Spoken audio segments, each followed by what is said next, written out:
इस संसार में हम चारों ओर अंधेरे की शक्तियों से घिरे हुए हैं और उनके हमले भी हमारे ऊपर चलते रहते हैं।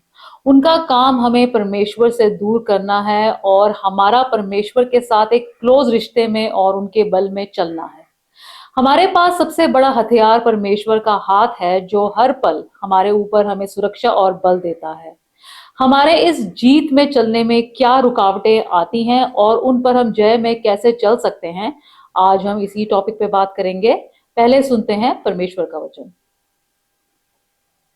परमेश्वर का वचन हमने भजन संहिता 31 अध्याय उसकी पहली आयत से लिया है। यहाँ इस प्रकार लिखा है, हे यहोवा, मेरा भरोसा तुझ पर है, मुझे कभी लज्जित होने ना पड़े। तो अपने धर्मी होने के कारण मुझे छुड़ा ले, अपना कान मेरी ओर लगाकर तुरंत मुझे छुड़ा ले, क्योंकि तू मेरे लिए चट्टान और मेरा गढ़ है। इसलिए अपने नाम के निमित्त मेरी अगुवाई कर और मुझे आगे ले चल। जो जाल उन्होंने मेरे लिए बिछाया है उससे तू मुझको छुड़ा ले, क्योंकि तू ही मेरा दृढ़ गढ़ है। मैं अपनी आत्मा को तेरे ही हाथ में सौंप देता हूँ। हे यहोवा, हे सत्यवादी ईश्वर, तूने मुझे मोल लेकर मुक्त किया है। परमेश्वर के वचन को पढ़े और सुने जाने से आशीष हो। आमीन। हमें परमेश्वर से दूर करने वाले चैलेंजेस असल में क्या हैं, ताकि हम उनका सामना सही तरीके से कर सकें। परमेश्वर ने हर एक इंसान को फ्री विल दी है कि वो जो भी करना चाहता है वो करे, लेकिन इसका मतलब ये नहीं कि परमेश्वर का पूरी क्रिएशन के ऊपर से अपना कंट्रोल खत्म हो गया है।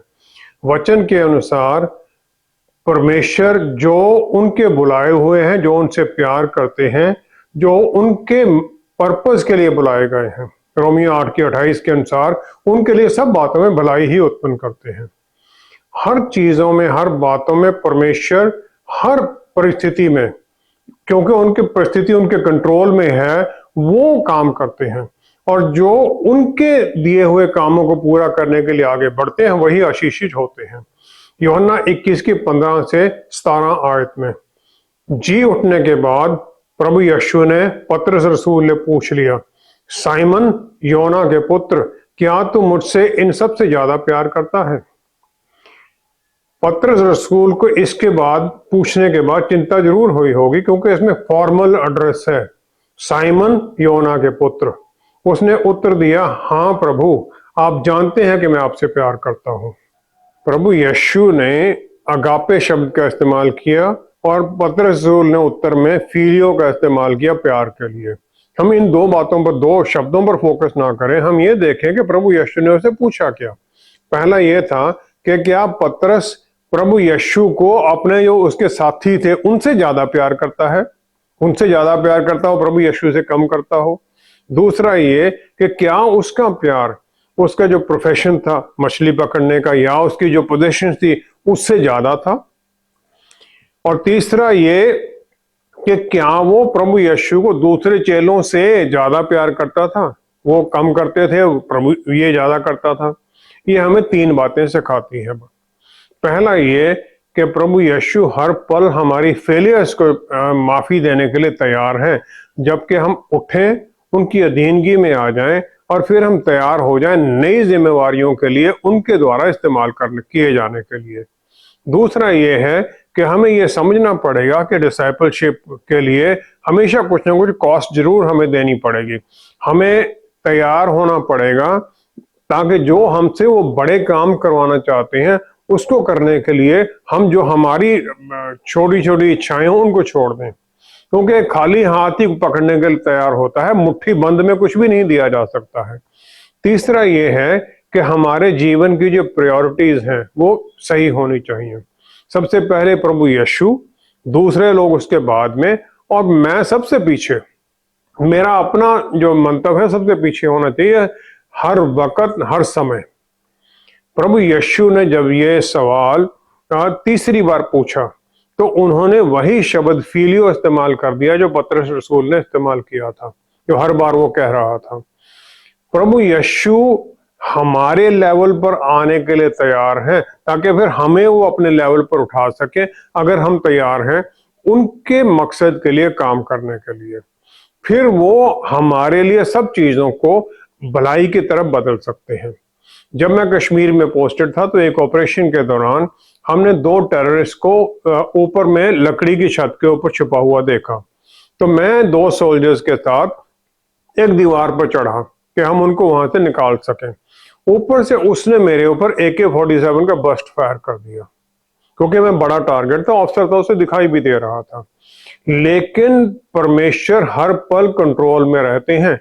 हालांकि मैं उस समय प्रभु यीशु को नहीं जानता था, लेकिन फिर भी उन्होंने सारी गोलियां मेरे सिर के ऊपर, जो लकड़ी का बीम था जो सिर से तकरीबन सिर्फ 1 फुट ऊपर होगा, उसमें सारी गोलियां चली गई और मुझे नहीं लगी।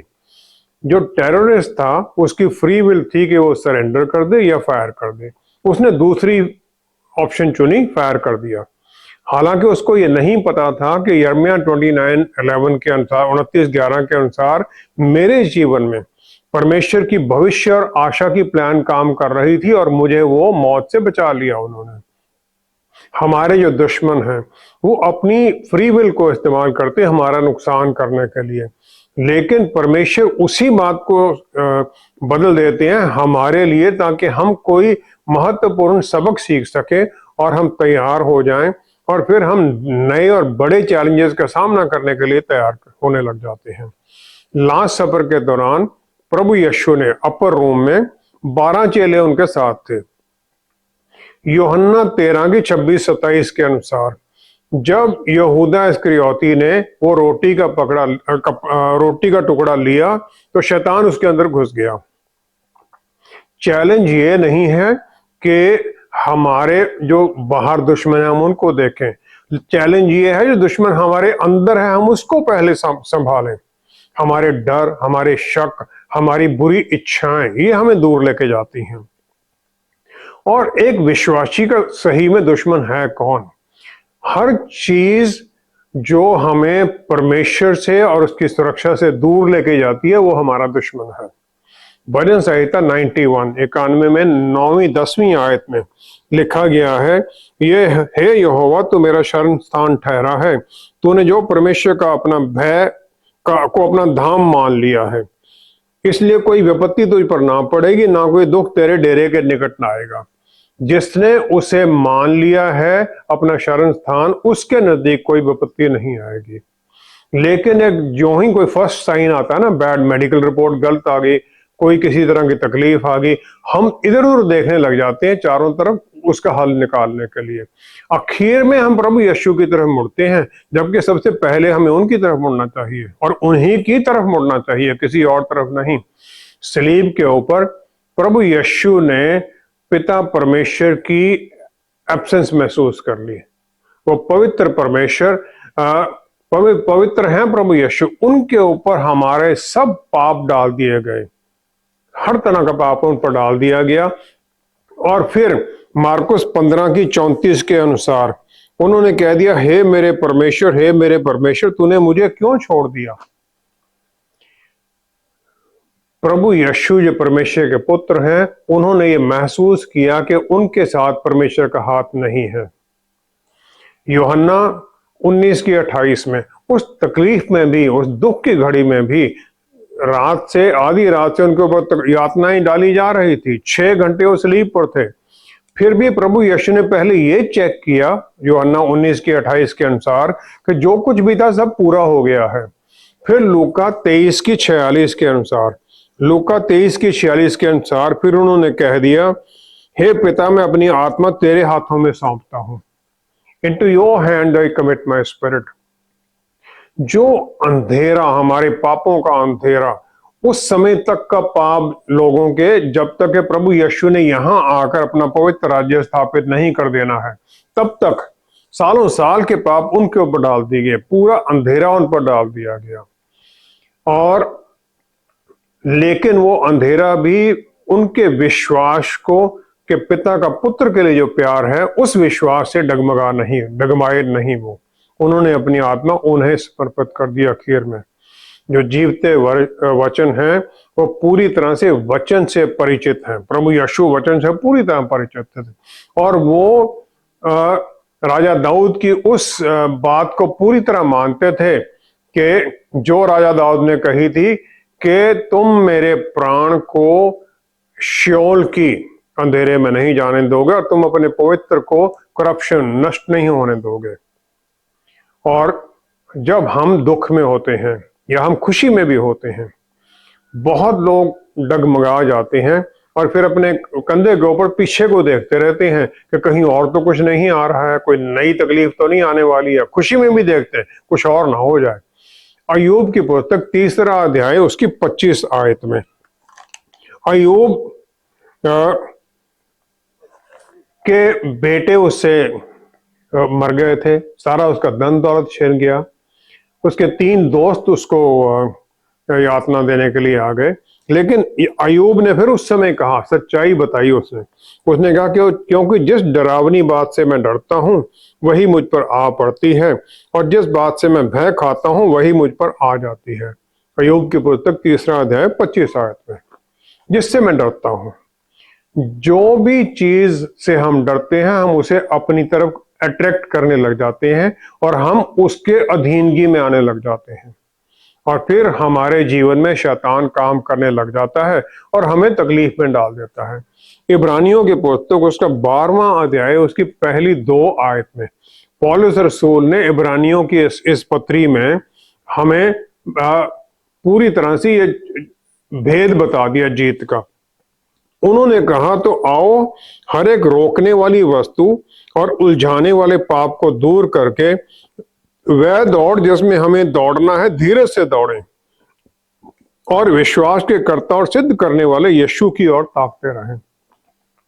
हम जो भी चीजें हमें रोक रही उनको पीछे छोड़ दें और ताकते रहें प्रभु यीशु के ऊपर जो हमारे विश्वास कर देने वाले हैं, और फिर उनके उस अनुग्रह और दया के सिंहासन के सामने हर पाप भरा विचार, इच्छा और डर जो हमें ट्रैप करने के लिए लगाई जाती हैं, वो सबको हम छोड़ दें पीछे और प्रभु यीशु के ऊपर फोकस बनाकर उस दौड़ को दौड़ते रहें जो इस जीवन में हमें दौड़नी है।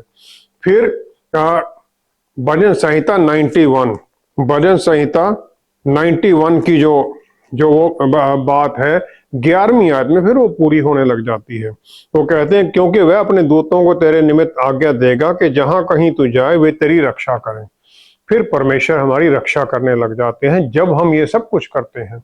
अगर हम ही पकड़े हुए सब कुछ चलते रहेंगे तो हमारे युद्ध में परमेश्वर की सुरक्षा से हम बाहर निकल रहते हैं, क्योंकि हम अपने काम में लगे हुए हैं।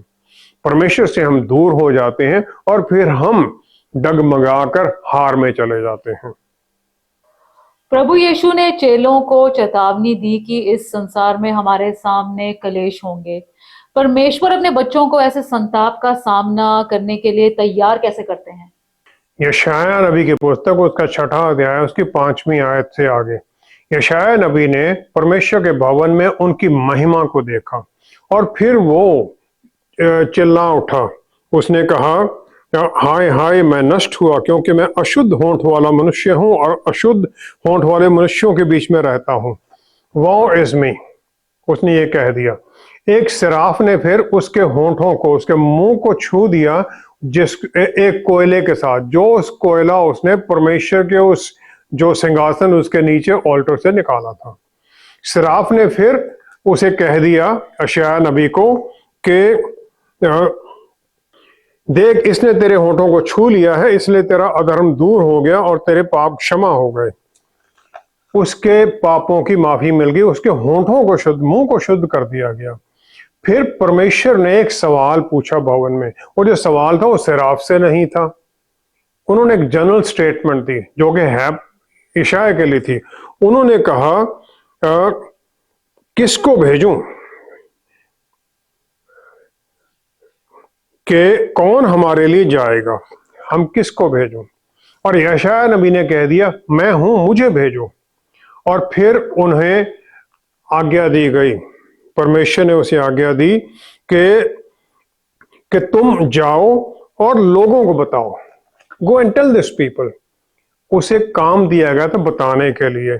बताना मुंह से होता है, तो इसलिए उसके मुंह को पवित्र कर दिया गया, शुद्ध कर दिया गया, ताकि वो वही बोले जो परमेश्वर उसे आज्ञा दे।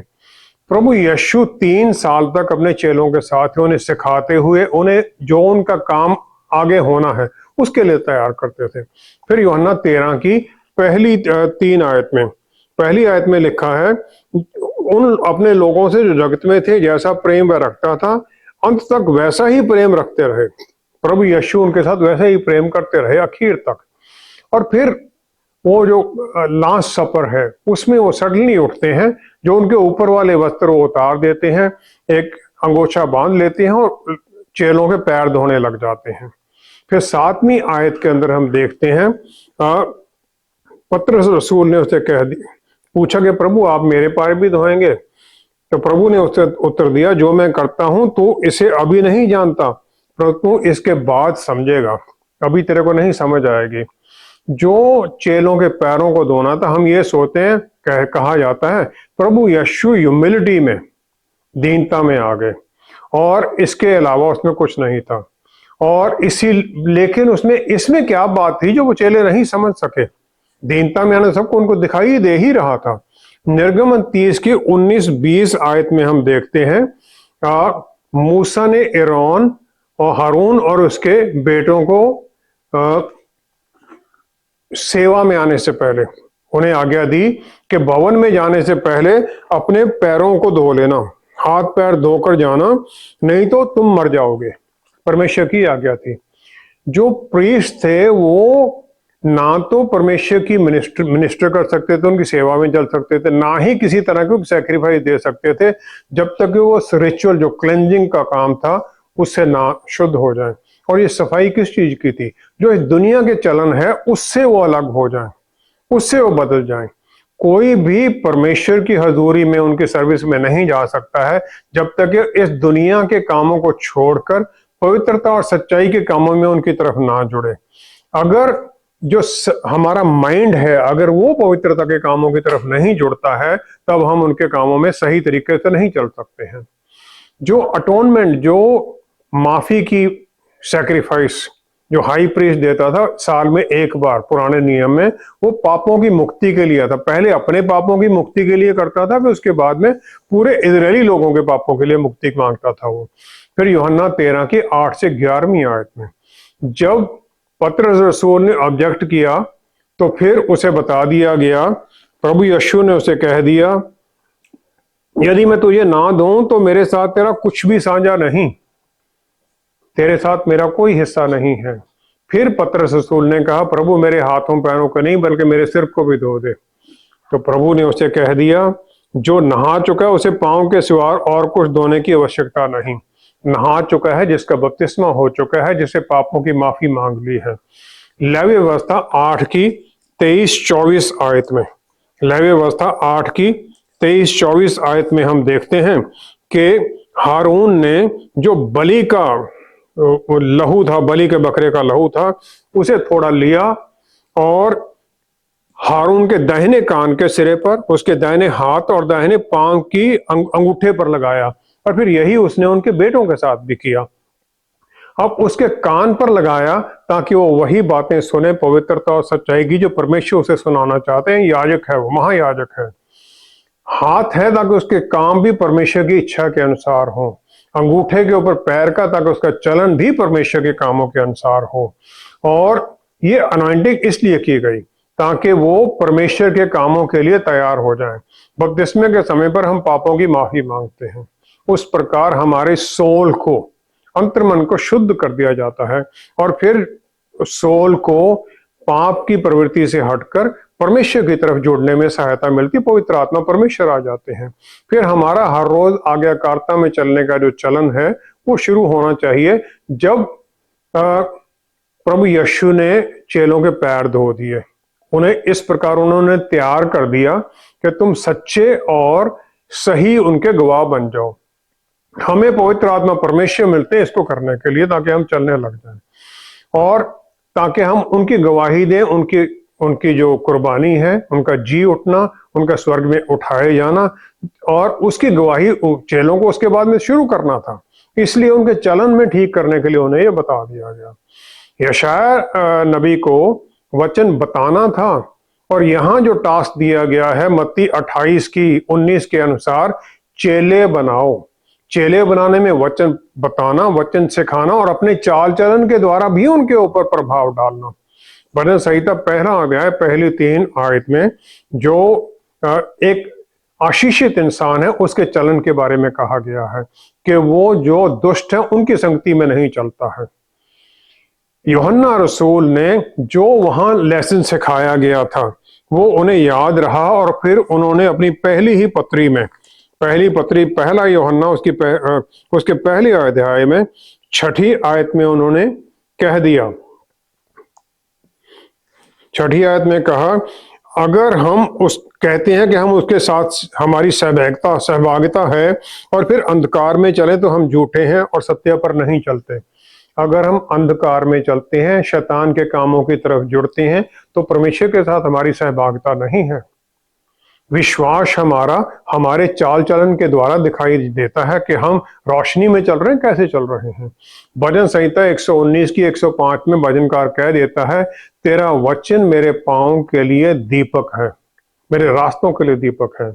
और फिर परमेश्वर ने हर विश्वासी को यह आशीष दी कि हमारे अंदर पवित्र आत्मा परमेश्वर है, हमें धार्मिकता और सही रास्तों पर चलने के लिए। क्योंकि 2 तीमुथियुस 1 अध्याय 7वीं आयत के अनुसार पवित्र आत्मा परमेश्वर बल, प्यार और आत्म संयम की आत्मा है। हमें आत्म संयम में चलने के लिए सिखाते हैं, बल में चलना सिखाते हैं। उन्होंने हमें तैयार किया है लेकिन जबरदस्ती कोई नहीं है। इसीलिए प्रॉफिट एलाइजा ने उन्हें वो आंधी में नहीं, भूकंप में नहीं, ना ही आग में सुना, पहला राजा 19 अध्याय 12वीं-13वीं आयत में, लेकिन परमेश्वर की वो मध्यम स्टिल स्मॉल वॉइस सुनाई दी उसे। जब परमेश्वर की हम बात सुनने के लिए तैयार होते तब हमें सुनती है वो आवाज। हमारे पास कोई एक्सक्यूज नहीं है कि हमें परमेश्वर की तो इच्छा पता ही नहीं चली।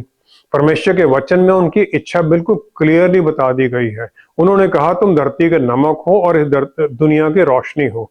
हमें इस दुनिया को प्रिजर्व करना है, दूसरे लोगों को अंधेरे से रोशनी में आने में सहायता करनी है। हमें रोशनी बनना है, उनके लिए रोशन बन जाएं ताकि वो परमेश्वर के साथ जुड़ने के करें। ये हमारा हर दिन का चैलेंज है और फिर हम इसमें शक्तिशाली होते हैं परमेश्वर के बल के द्वारा। जो बल हमें पवित्र आत्मा परमेश्वर द्वारा मिलता है, हम उस बल में चलते रहें तो हम शक्तिशाली क्या, हम जीत में ही बने रहेंगे। हम अपने जीवन में ये कैसे निश्चित कर सकते हैं कि हमारा चलन परमेश्वर की आज्ञा के अनुसार ही हो और हम हर युद्ध में सही ठहरें? यूहन्ना 17 की 10वीं आयत में प्रभु यीशु ने अपने चेलों के जो उन्होंने आगे काम करना है उसकी कॉन्फर्मेशन उन्होंने बता दी। उन्हें यकीन था, उन्होंने कहा, इनसे मेरी महिमा प्रकट हुई है। हमारा जो बेसिक रोल ये है कि हम जो उनका सलीब पर काम है और जी उठना, और वो 2 लोगों को बताएं, पापों की माफी के बारे में बताएं, ताकि फिर हमारे जीवन सार्थक माने जाएं और उन्हें महिमा मिले। इस पाप भरे दुनिया में हमारी प्रवृत्ति दिन प्रतिदिन बदलती जाती है और हमें यह मुश्किल लगता है। अगर हम कभी किसी बाल्टी को किसी तालाब में से या कुएं में से निकालना चाहते हैं, जब उसे खींचते हैं ऊपर को, जब तक वो बाल्टी पानी में डूबी हुई है तब तक बहुत आसान लगता है। मुश्किल शुरू होती जब उस पानी की बाल्टी को हम पानी से बाहर खींच लेते हैं, फिर वो भारी लगने लग जाती है। और मुश्किल और भी ज्यादा हो जाती जब उसे हम निकाल कर खींच कर ऊपर किनारे पर आ जाती है और उसे हम बाहर निकाल कर सेफ रखने वाले होते हैं। यही हमारा जीवन है। जब तक तो हम दुनिया के पापों की प्रवृत्ति में लगे हुए हैं, सब कुछ बहुत आसान लगता है और जो भी तकलीफें होती वो भी पार्ट ऑफ लाइफ ही लगती हैं, हमें कोई बात नहीं, हो जाएगा। लेकिन जो ही हम परमेश्वर की तरफ मुड़ते हैं, हमारी हर तरह की परेशानियां हमें बहुत ज्यादा मुश्किल लगती हैं, क्योंकि हम दुनिया की जो प्रवृत्ति है उससे हम अलग चलने लग जाते हैं और नदी के हम उल्टे तरफ चलने लग जाते हैं। एक औरत एक बच्चे को अपनी गोद में लेकर भिन्न भिन्न मुल्कों में जाती है। पहले उसने एक एयरक्राफ्ट पकड़ा, दूसरी जगह उतरी, कस्टम क्लियर किया, होटल में ठहरी, फिर आगे बढ़ी, दूसरे मुल्क में गई। इस प्रकार वो 10-15 शहरों में घूमती है, 10-15 मुल्कों में जाती है, अलग अलग प्रोसीजर्स के द्वारा। हर तरह के चैलेंज वो सामने करती है। वो 15-16 मुल्कों में जाने के बाद में अगर उस बच्चे से कोई पूछे जो कि उसकी गोद में है कि तुम कहाँ कहाँ गए, उसका उत्तर सिर्फ एक सिंपल होगा, मैं अपनी माता की गोद में था। माँ सब कुछ सह रही थी, लेकिन जो बच्चा था उस माँ की गोद की सुरक्षा, शांति और आनंद में था।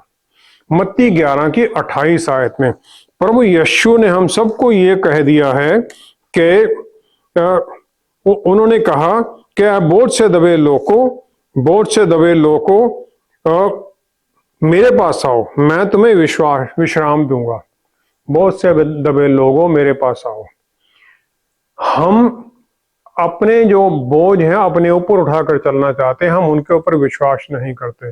एक आदमी घोड़े पर बैठा हुआ चला जा रहा था और अपनी गठड़ी उसने अपने सिर पर रखी हुई थी। किसी ने पूछा क्यों भाई? वो कहना मैं अपने घोड़े के ऊपर इतना ज्यादा बोझ नहीं देना चाहता। हम भी सोचते हैं परमेश्वर हमसे प्यार करने वाला है तो हम उनको इतना ज्यादा बोझ ना दें, लेकिन हम ये नहीं समझते हैं परमेश्वर सक्षम है हर तरह से हमें आशीष देने के लिए। उन्होंने हमें चुना है, दुनिया में भेजा है उन लोगों के बीच में रहने के लिए, लेकिन उनकी तरह भरने के लिए नहीं भेजा है।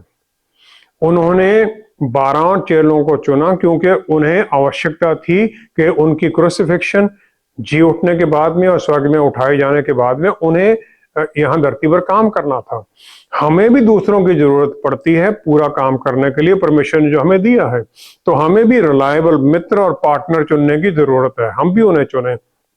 यूहन्ना 15:15 में प्रभु यीशु ने हमें मित्र बोला है क्योंकि मित्र को उन्होंने सब अपनी प्लान्स बता दी हैं। हम भी उनके पार्टनर बनकर, उनके ऊपर डिपेंड होकर उनकी गाइडेंस और सहायता में चलते जाएं। हमें ये रियलाइजेशन में चलना है कि परमेश्वर के पुत्र ने ये सब कर दिया है और वो परमेश्वर के दाहिनी तरफ बैठे हैं, पूरी पावर और अथॉरिटी हर चीज के ऊपर, स्वर्ग धरती, धरती के नीचे सब चीज पर उनका अधिकार है। और उन्होंने मुझे अपना मित्र बोला है और वो मेरे लिए ये सब कुछ करके गए हैं और वो अभी भी जीवित हैं ताकि मेरी लड़ाइयों में मेरी सहायता कर सकें। बच्चा अपनी माँ की गोद में सुरक्षित था, उसे किसी तरह की किसी प्रॉब्लम की चिंता नहीं थी जो चारों तरफ हो रही थी। रोमियो की पुस्तक 8वां अध्याय 11वीं आयत में पौलुस रसूल ने फिर हमें इसकी चाबी बता दी, इसकी कुंजी बता दी। उन्होंने कहा यदि उसी का आत्मा जिसने यीशु को मरे हुओं में से जलाया तुम में बसा हुआ है, तो जिसने मसीह को मरे हुओं में से जलाया वह तुम्हारी नश्वर देहों को भी अपने आत्मा के द्वारा जो तुम में बसा हुआ है जलाएगा। वही आत्मा हमारे अंदर काम करते हैं जिसने प्रभु यीशु को जलाया था, और वही जीवन हमारे अंदर है जो प्रभु यीशु को मिला था। उन्होंने हमें अपना वो जीवन दे दिया है और फिर हमें हर युद्ध में जीत में चलने के लिए उन्होंने सक्षम कर दिया है, किसी कमजोरी में नहीं रखा है। जब तक हम उस प्रकार जैसे वो बच्चा अपनी माँ की गोद में सुरक्षित समझता है, जब तक हम अपने आप को पिता परमेश्वर, प्रभु यीशु, पवित्र आत्मा परमेश्वर, उस पवित्र ट्रिनिटी के सुरक्षा में नहीं समझते हैं, नहीं मानते हैं, तो फिर ना तो स्वर्गदूत हमारे पांव की ठोकर खाने से हमें बचाते हैं, ना ही हमारी सुरक्षा बनती है। जब हम उसमें चलने लग जाते हैं हम सुरक्षित हैं और हर तरह से आशीषित भी हैं, बल पाए हुए हर तरह के युद्ध में जीत में चलने के लिए। जीत प्रभु यीशु देते हैं हमें, हमारी जीत नहीं है, लड़ाई उनकी है और हम उनके सोल्जर बनकर वो हमारी जीत निश्चित करते हैं। आइए हम प्रार्थना करें। पिता परमेश्वर, क्या ही धन्य है आप कि आपने हमें हर तरह से सक्षम कर दिया। अपने प्यारे पुत्र के द्वारा हमें आपने नया जीवन दे दिया, नया जीवन जिसमें आपके सुरक्षा है, आपके पवित्र हाथों के द्वारा हमें बल मिलता है। पवित्र आत्मा परमेश्वर हमें आत्म संयम और बल से भर देते हैं, प्यार से भर देते हैं, ताकि हम दिन प्रतिदिन इस दुनिया में शैतान के कामों को नष्ट करते हुए प्रभु यीशु की तरह उनके जीवन के अनुसार हम अपने आप को ढालते जाएं, जीवन जीते जाएं। जो जीत प्रभु यीशु ने हमें दी है फिर हम उसी में बने रहें पिता परमेश्वर, और फिर आपके और आपके प्यारे बेटे पवित्र आत्मा परमेश्वर की हर तरह से हमारे जीवन में महिमा हो। पिता परमेश्वर सब कुछ प्रभु यीशु के पवित्र नाम में मांगते हैं। आमीन, आमीन, आमीन। परमेश्वर हर हालत में हमें जीत में ही देखना चाहते हैं, क्योंकि कौन प्यार करने वाला पिता अपने बच्चों की हार में खुश हो सकता है। और इस जीत के लिए ही तो हमें पवित्र आत्मा परमेश्वर हमारे अंदर हैं कि हम उनकी गाइडेंस में दिन प्रतिदिन प्रभु यीशु के रूप में बदलते जाएं। हार गिरने में नहीं बल्कि गिरकर ना उठने में है, और जब तक हम उस प्यार करने वाले प्रभु का हाथ थामे हुए हैं वो हमें सहायता देते ही रहेंगे। Thank you so much for joining us. See you next time. Stay blessed. Shalom.